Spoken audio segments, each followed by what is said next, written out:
Well, I figured tonight was as good a night as any to make this video. I've been thinking about making it for a while, and some other real nice guy found my YouTube channel and decided to take shots at me for riding an e-mountain bike.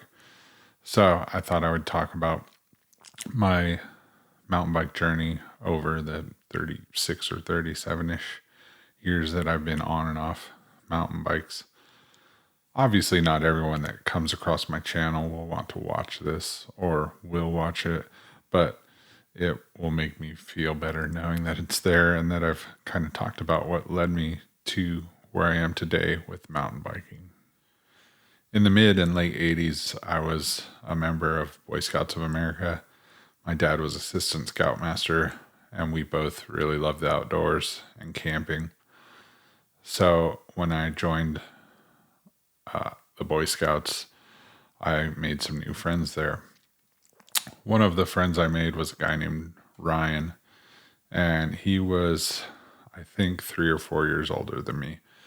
And we became fast friends, and this was probably around sixth grade. So we were friends, and he was really into bike racing, and he was into road bikes and mountain bikes. And he had convinced me that mountain biking was really fun and that I should try it.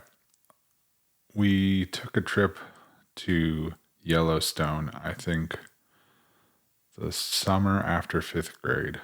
So probably, I don't know, 1987 or 88.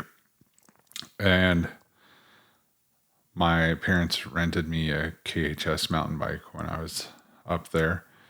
And I rode it around on some dirt paths and on the road and all over. And I just really enjoyed riding it. I'd ridden BMX, around the neighborhood like every kid in the 80s did, but I'd never really trail ridden before. So my dad said that if I wanted a mountain bike, that he would give me a job at his work to earn money to buy a mountain bike. So he owned a very small accounting firm, and he offered to let me do data entry to earn money to buy a bike. He paid me $2 an hour, and I worked an entire summer to buy my first mountain bike.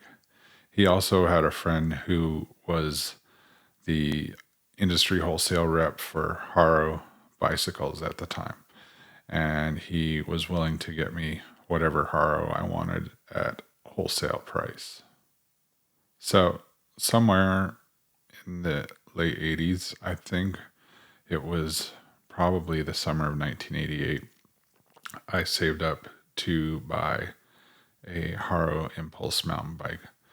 I believe this was the summer after sixth grade for me, but it might have been after fifth. The whole timeline is starting to get confusing to me as I get older. But I know the model was a 1989 Haro Impulse.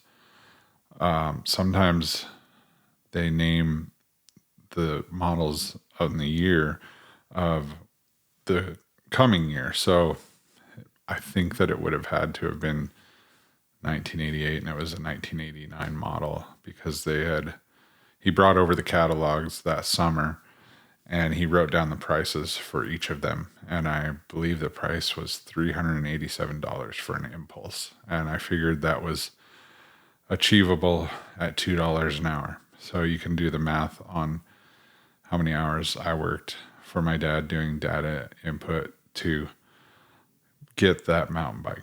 And I did get that mountain bike.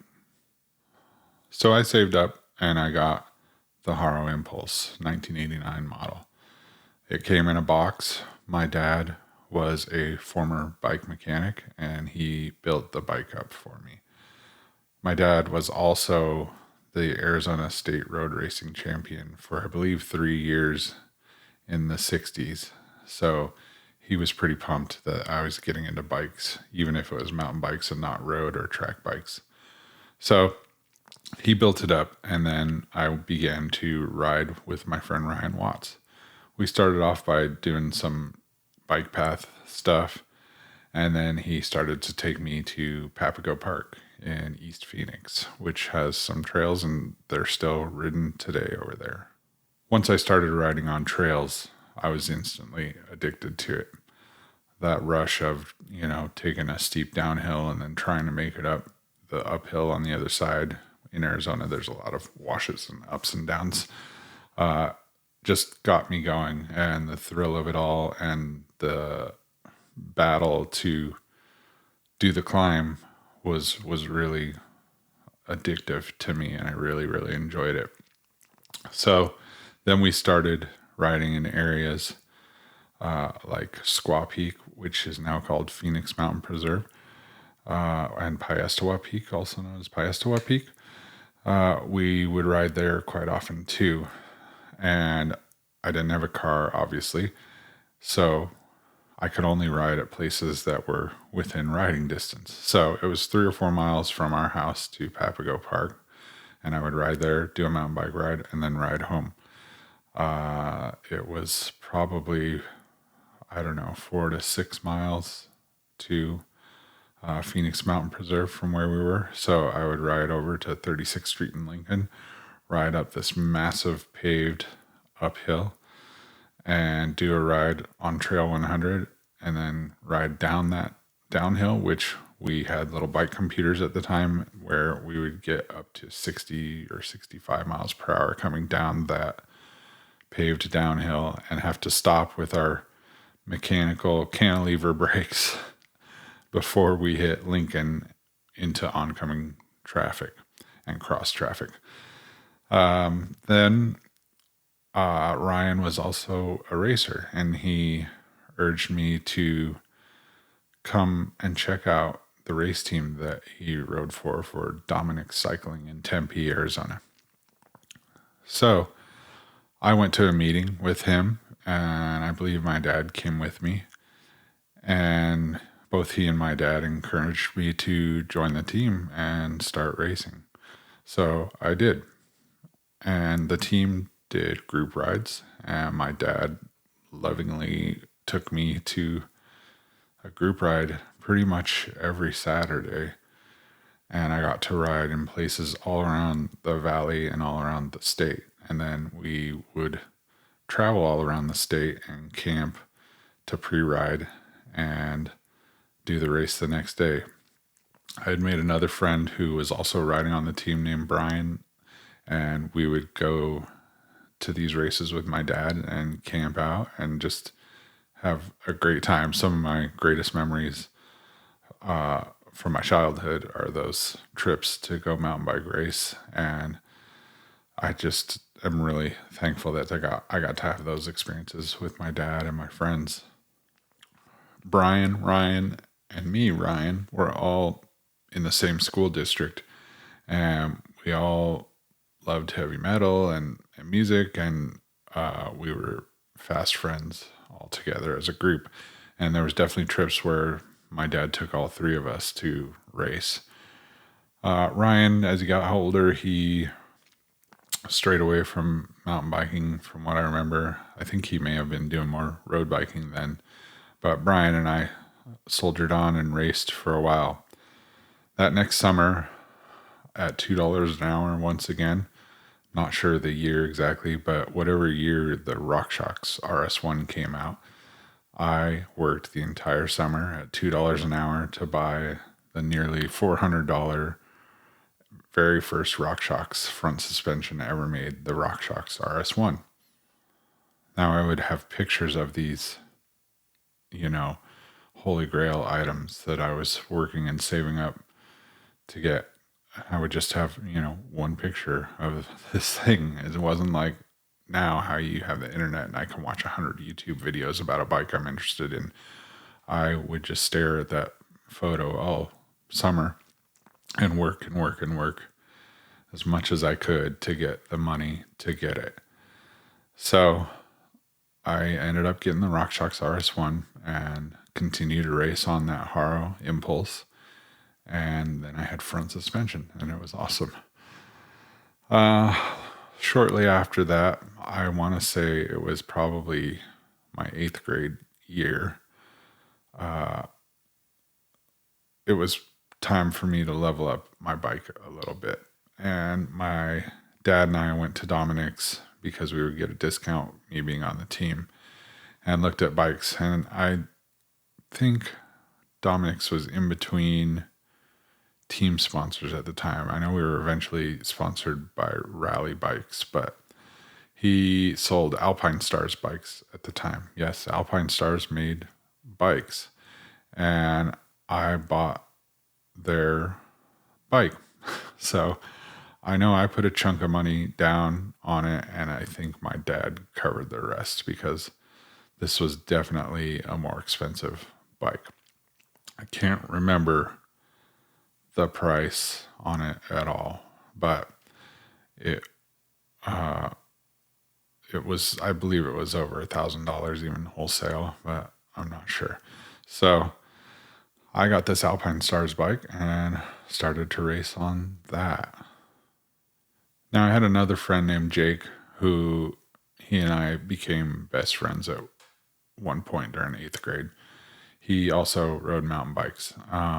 And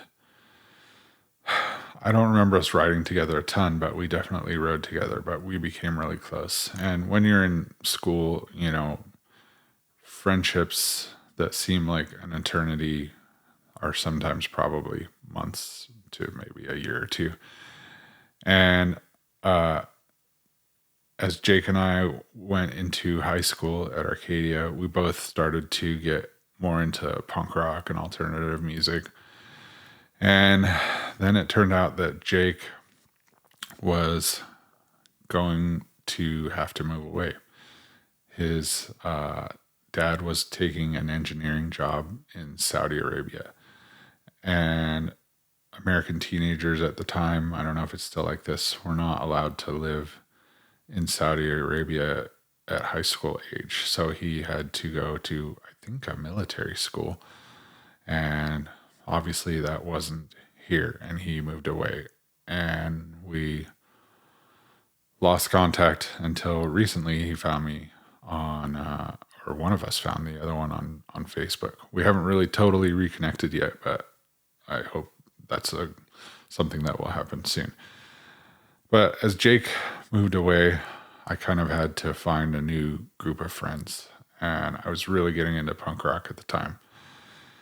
And with that, it led me to skateboarding and to my very nice, expensive racing mountain bike becoming just my mode of transportation and nothing else. So as high school went on, I would only ride that bike to strap my skateboard to my backpack and go to skate spots and go to school, etc., etc.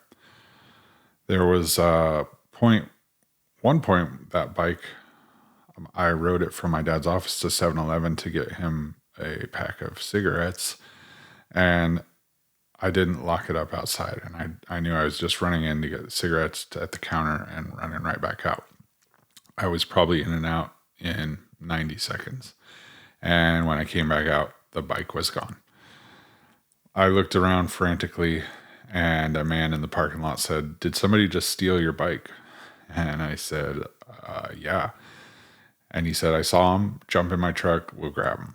Probably a terrible thing for a 15-year-old to do, but I jumped in his truck, and he sped off down the street, and we saw the guy riding my bike away as fast as he could. The guy who was driving me pulled up next to the guy on the bike and screamed at him to get off the bike. And he jumped off the bike, and there was a car in front of him that he ran to and jumped in the car and took off. And I got my bike back. Stupidly, I told my father what happened.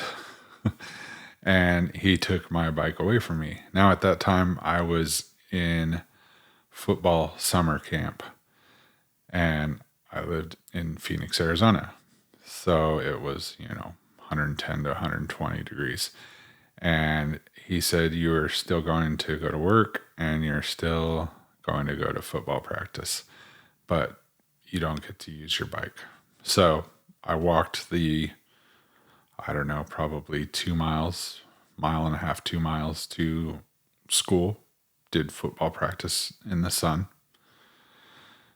At that time, hydration wasn't really an important thing. And then after football practice, I walked another 1.5 to 2 miles to my dad's office and worked for 4 or 5 hours, and then walked all the way home. And I think I did that for 2 or 3 weeks while I was grounded from my bike. Pretty brutal, especially for me being honest with my dad about my mistake and what had happened. So terrible, terrible memory there. I just remember walking to football practice and, listening to Slayer just to try and get through these terrible long walks in the 110-degree heat. So then there was a time later, my freshman year, where I rode my bike to school every day. And I got there and realized that I had forgotten my lock. And everybody else's bikes were there. So I decided to just cram my bike in at the end of the bikes and figured it would be safe there. What I totally spaced out was that I had an orchestra field trip that day that would be going way after school had let out. When we got back from the orchestra field trip, the bike was gone. So I had to once again tell my dad that my bike was stolen. Now, I can't remember if I was honest with him about me leaving it unlocked or not.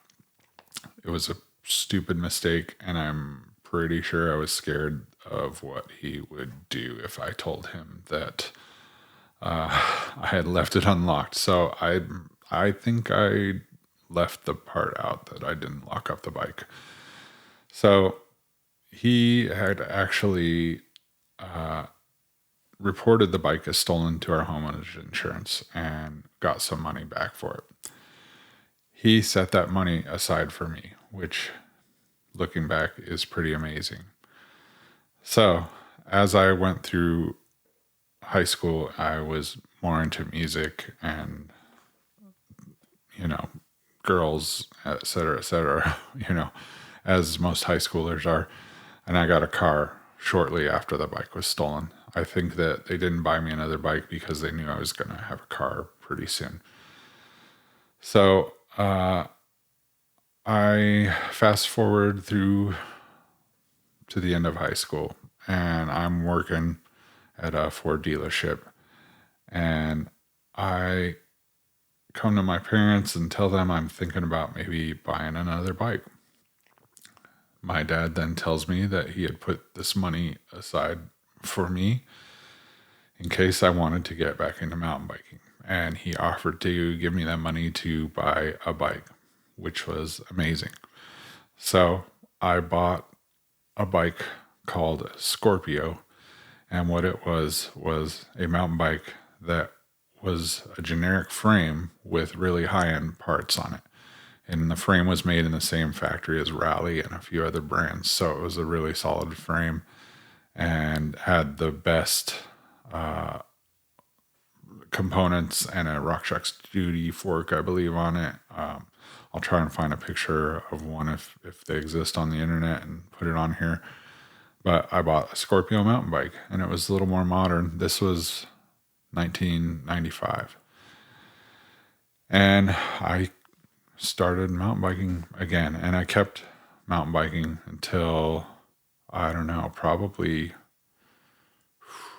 1998 or so.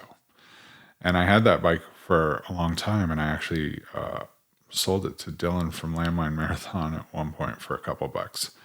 Late 90s, I ended up getting married and fell away from mountain biking again. And I was touring a lot more, and it just wasn't what I was into at the time.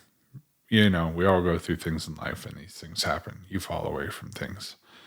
So this was probably my longest time away from the bike. After I graduated high school, I worked all kinds of jobs. I worked at that Ford dealership. I worked at a gas station through college. I worked at a paper goods company, and then I would go on for about 6 years to install window coverings, blinds, shutters, shades, etc., curtains. And I wasn't riding my bike through a lot of that time. So 2004-ish, I started building up my studio. I'd been divorced, and I was working for a company that was paying me pretty well to install blinds, and I put the extra money I had into buying recording gear, and I built up Arcane Digital Recording. And then I met Amy, and through Arcane Digital in the late 2000s, I met someone named Josh Stark. Josh was a mountain biker, and I was recording his band, and I don't know how it started, but we randomly started talking about mountain bikes. He told me I needed to get back into mountain biking. If you've watched all my videos, which probably not many of you have, I've mentioned Josh many times, and I think I even have a video riding with him in Prescott. Yeah, I do. And he is the king of peer pressure. So he kept telling me I need to get a bike. And he and I were kind of hitting it off just as friends also. So I didn't want to invest a bunch of money in a bike, and I was feeling like I was too old to ride a mountain bike and didn't want to get hurt. So, but I knew that I was sitting a lot and living a very sedentary life in the recording studio, so that getting a bike was probably a great idea.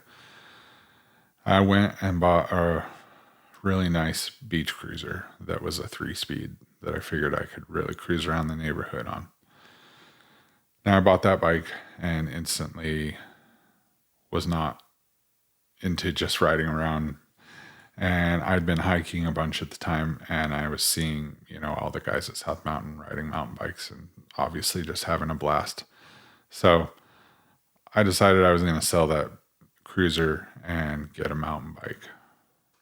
Now, the studio was pretty successful at the time. I was making decent money, and I could have bought a really nice bike, but I figured I was really touring a lot with Landmine Marathon, and I didn't know if I would stick with it or not. So I sold the cruiser, and Josh helped me find a used mountain bike on Craigslist.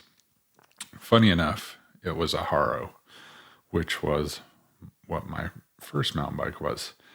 I don't remember the model name, but it was a 26-inch Haro, late 2000s. Still with cantilever brakes, 26-inch wheels, etc., etc. So I bought that Haro, and we started riding fire roads at first, and instantly I wanted to get on single track. So I started hitting up more and more single track, and started getting just more and more into it and riding with Josh and doing solo rides as well. Got into clipless pedals, which I'd never done before. I was still riding toe clips on that bike, and it was actually hard to find toe clips at the time, but it was what I was used to, so it was what I wanted to get. And then Josh started telling me about 29ers, and he had, I think he had either a Surly or a Visago 29er at the time. I can't remember which one it was. But I did a lot of research, and I'd been reading Mountain Bike Action again and checking it out, and decided to get a 29er. So I sold the Haro, and I found a Gary Fisher 29er.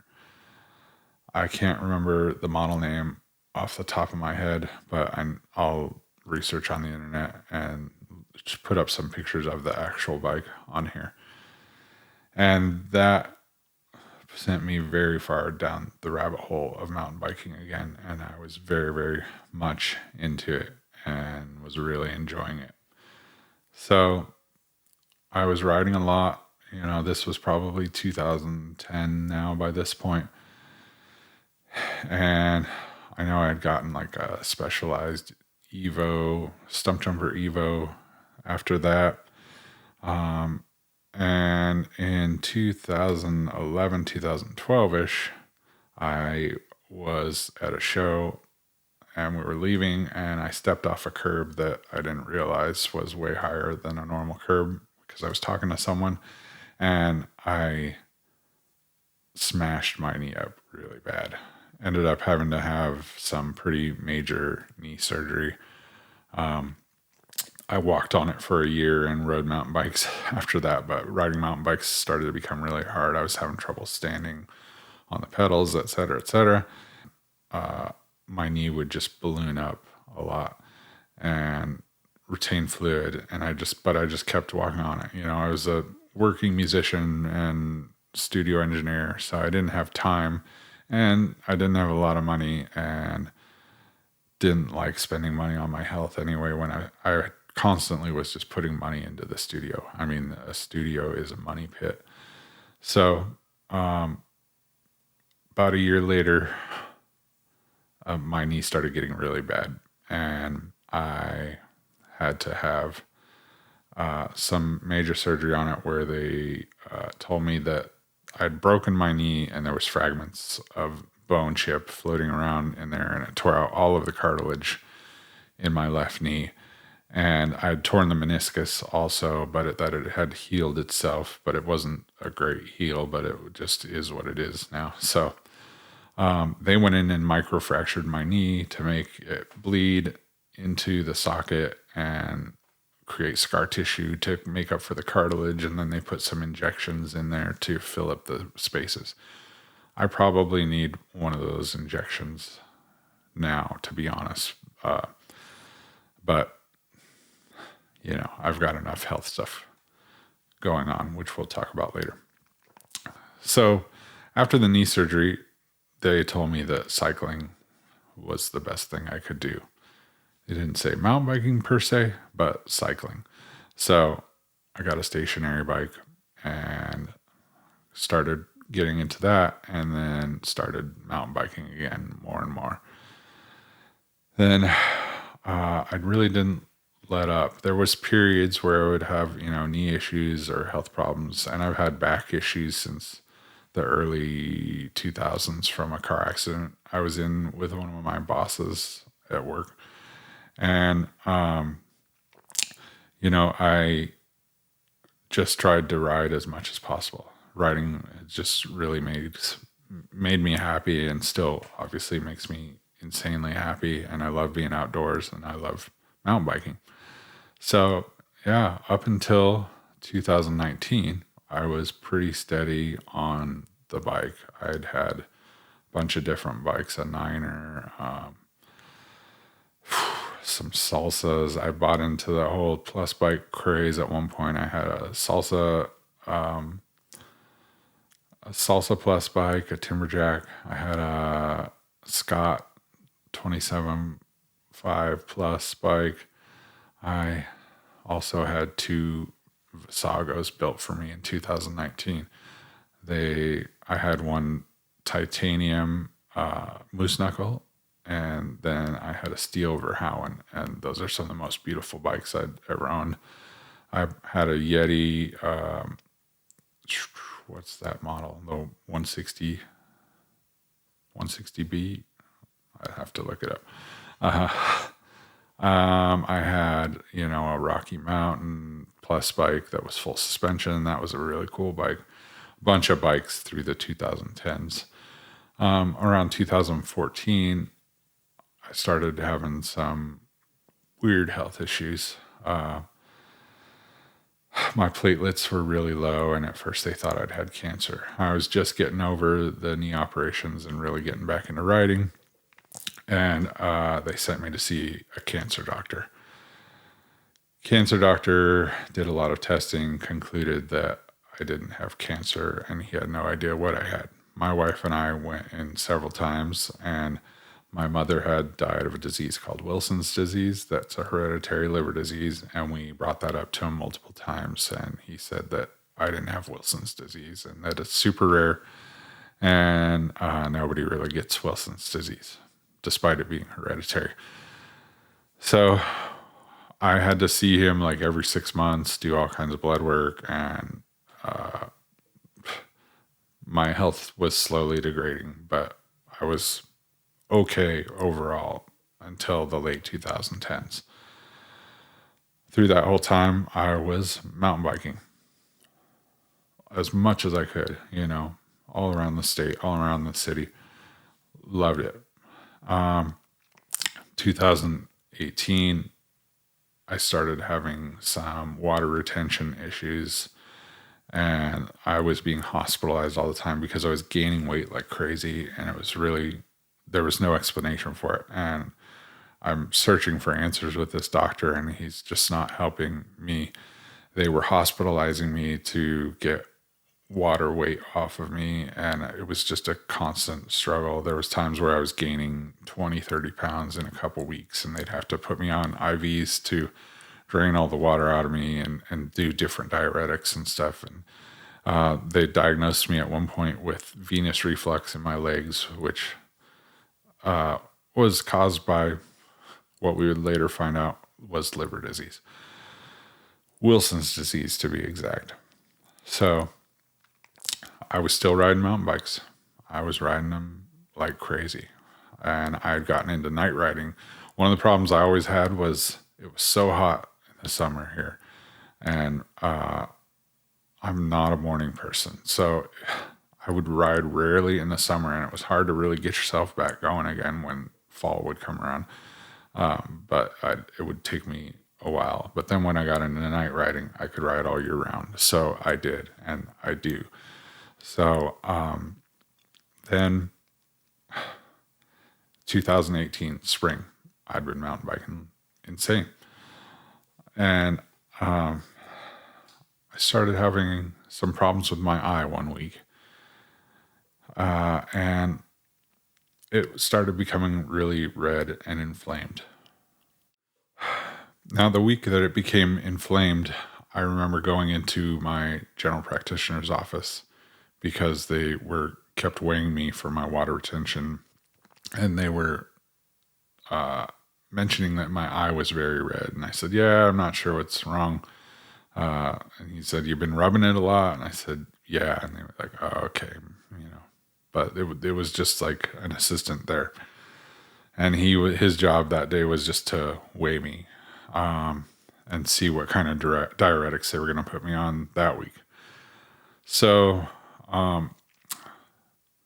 by Saturday, my left eye was so inflamed and in so much pain that I went to an urgent care. Now, I went to urgent care, and the nurse practitioner told me that I had pink eye. I had pink eye once before, about 15, 20 years earlier, and it was terrible, but they give you some drops and it clears it right up. So she gave me those drops. I used those drops, and it was getting to the point where I couldn't see out of my left eye.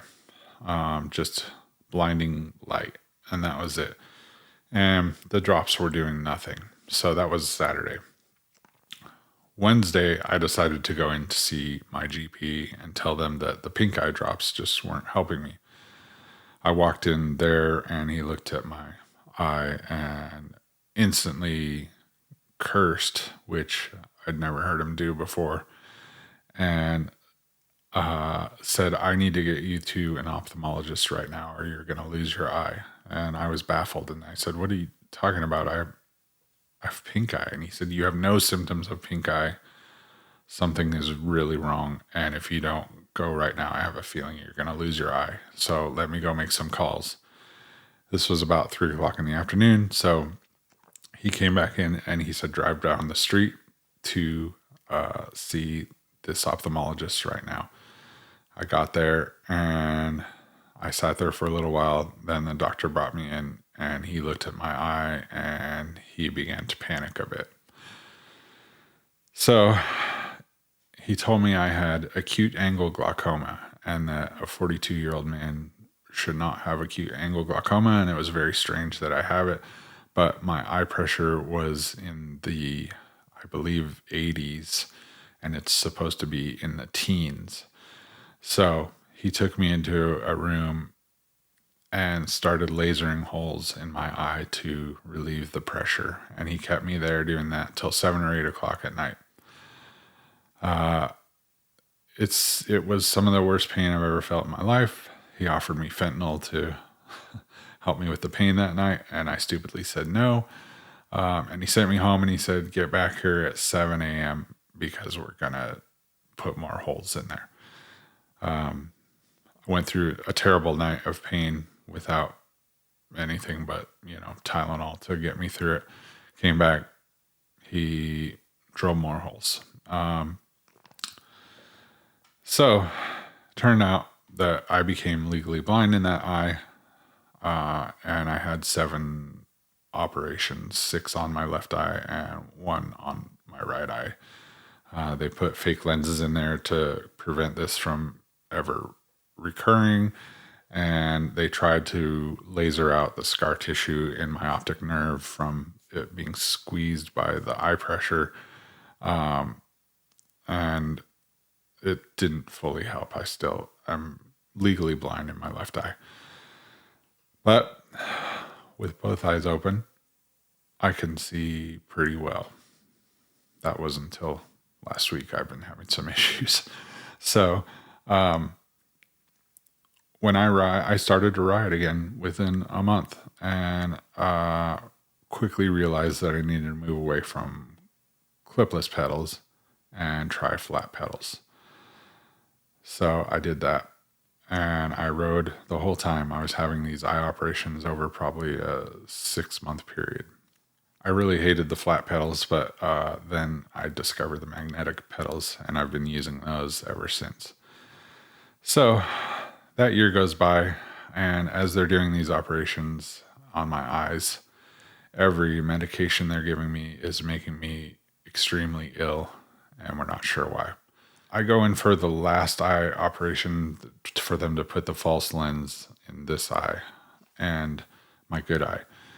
And they took my temperature and they said I had a 103-degree fever. And I thought, oh, that's interesting. And they said, you don't feel sick? And I said, I don't know. I just always feel terrible. So this day didn't seem any different to me. The only thing different about that day to me was that I was having eye surgery.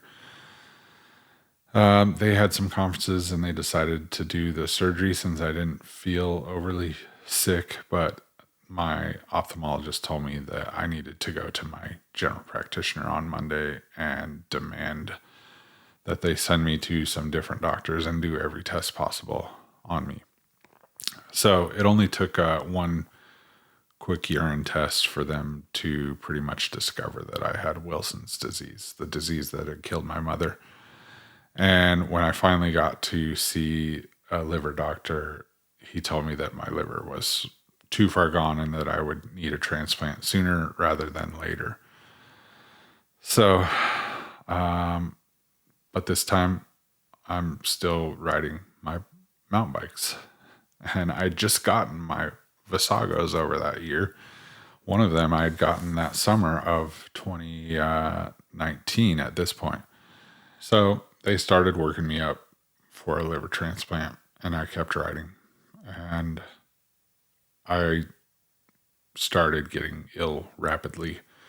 And by the fall of 2019, I remember going out to Usery to do a night ride late October, and I got about 2 miles in and realized that I was just having trouble pushing the pedals. All my upper body strength was also disappearing, and I rode back to the truck insanely exhausted. And when I went to put my hardtail bike that was not super heavy up on the bike rack, I had trouble lifting it onto the rack, and I decided that was the end of mountain biking for me for now. At that time, I thought that's the end of mountain biking for me, and maybe this is all a wrap.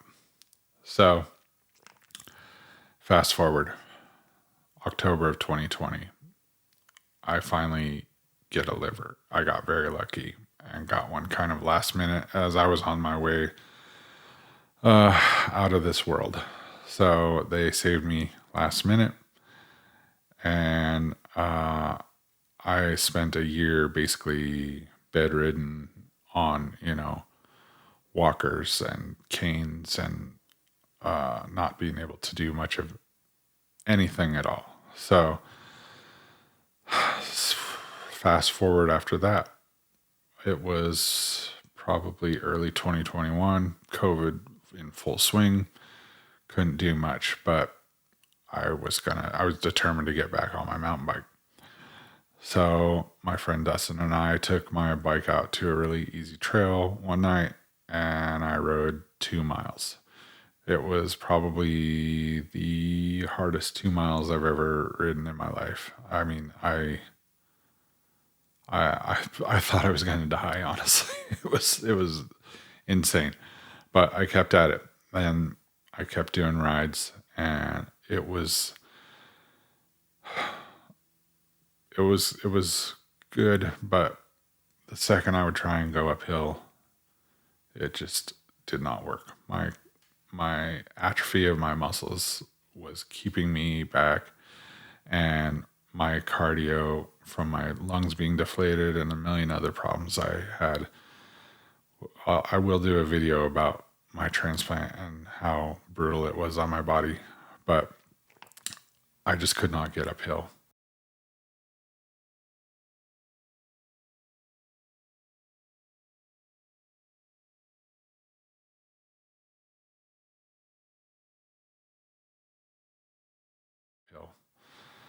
So that was middle of 2021, and between then and March of 2024, I tried over and over to get back on the bike and make it work. And I would go up the easiest grades on the easiest trails, and I would make it a quarter mile and honestly feel like I was going to die. And it was really, really, really discouraging. But, I kept swimming and working out and walking and trying all this cardio. I had also had so much water retention, and I'm still struggling with water retention. And I have taken off an insane amount of weight in the last year, but I'm still struggling. My meds just keep water on me all the time. But my cardio has never come back, and I can't really do anything beyond hiking and basic cardio. I can't swim fast. I can't walk fast. I can't ride a bike fast. So I had kind of all but given up, and some friends had mentioned e-bikes to me a few times, and I just kept, oh, those are for wimps and blah, blah, blah. And I'm going to be able to get back on my bike. It wasn't happening. It wasn't happening for me at all. So my friend Josh, who we've talked about already, and who is the king of peer pressure, said, "You have 2 insanely beautiful, very valuable hardtail Visago mountain bikes. You need to sell them and get an e-bike." And I looked more and more into it over a couple months and started watching YouTube videos and realized that he was right. So I sold both of my Visagos and I got a Santa Cruz Heckler. It was the most liberating thing I've ever done, honestly. So once I got the Heckler, I started riding nonstop. Now, it was not good. It was not pretty, and it's still not pretty. I have a lot of trouble. I'm blind in one eye now. My knees are shot. I had so much muscle atrophy that it's hard for me to handle a bike sometimes. But I'm doing it, and I'm lifting weights all the time, and I'm working out, and I'm doing planks, and I'm doing kettlebells and TRX and everything I can to try to make it better. But the e-mountain bike makes it so I can ride like a normal person. It still kicks me in the ass. I mean, 10 miles cross country biking, even my butt is beat, you know, but I love it, and I can ride the trails again. And now I've even sold the Heckler, and I now have an Orbea Wild, and I also bought a second one. I bought a Yeti 160E.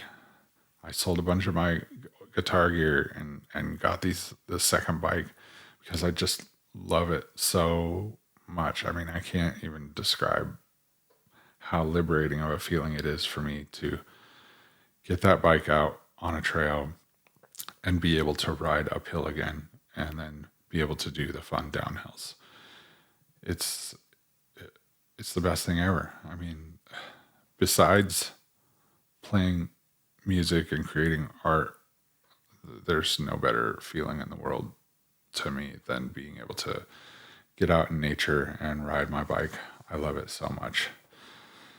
So that's what's brought me here today. You can make fun of me for riding e-bikes. You can make fun of me for still being overweight because of my water retention. You don't know me. If you watch this video, you'll know me a little more, but you still honestly don't know my struggle and what I've been through. But just know that I love mountain bikes. I love bikes. I love nature. I cherish every second on a bike now, and I'm so grateful that I'm able to ride again. It's the best feeling in the world. So that's my story of how I got to where I am, why I ride e-bikes, why I've ridden bikes for years, and why I love them. It's the best. If you haven't ridden a mountain bike, go ride one. And I'm so lucky to have this technology now to where I can ride one, and I can ride with my friends, and I can honestly probably do rides that I may not have even been able to do on a hardtail, you know? So it's really cool. I'm progressing, and I'm learning to ride again. I'm riding harder stuff than I've ever ridden because I've never really been into full suspensions, and I've only had a few of them, and I ended up selling them because I preferred the simplicity of a hardtail. But they've come a long way with full suspension, and now with the e-bike, I mean, you're not suffering from pedaling a full suspension bike like you used to. So here I am. I'm a mountain biker. I'm an e-mountain biker. And I'll probably honestly always have to be an e-mountain biker. And I'm very lucky that exists. So thanks for listening to my story. And I will see you out on bikes.